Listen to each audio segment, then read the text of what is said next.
For your consideration is this Pioneer qx-8000A quadraphonic receiver that is not working properly and is for repair and is sold with no returns as is. This does not mean that you can be like one of those people in the past who bought a for repair item and all of a sudden you message me and ask me for a partial reimbursement because it will be an inconvenience to have the for repair item you bought repaired. What we have, and this video is only for your consideration, knowing that this is a repair item. We have this receiver that is quite presentable. There are some nicks on the cabinet. There are some stacking scratches. This unit is extremely beautiful. The bright work is very nice. All lights are working except for one of the rear channel indication lights, as you see there. This one here is burned out. The tuner certainly works, and all other lights. Problem is it won't play loud.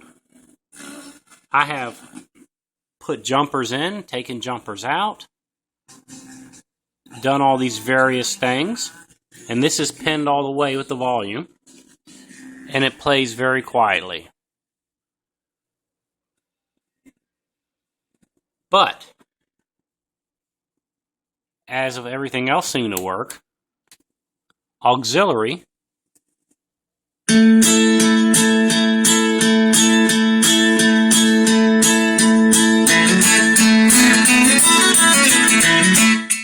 plays very well.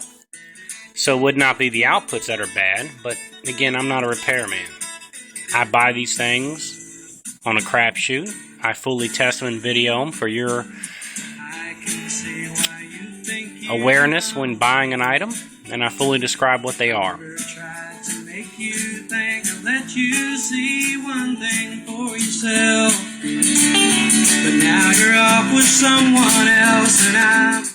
That'll be your rear, which is not hooked up.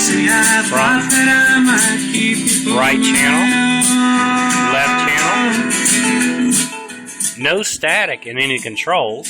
I just feel this thing would be a nice unit for somebody who is willing to invest to have it in repair, or somebody who has a know-how. I don't know anyone here in Jacksonville that is a reasonable repairman, unless you have something worth thousands, and then you can get your money back. But again, only works properly with auxiliary. Everything else has very little volume at all. And this is sold as is, with no returns, no refunds, no partial refunds, hopefully no headaches. And please, if you're a jackwagon, stay away from me. Thank you for considering. Bye-bye.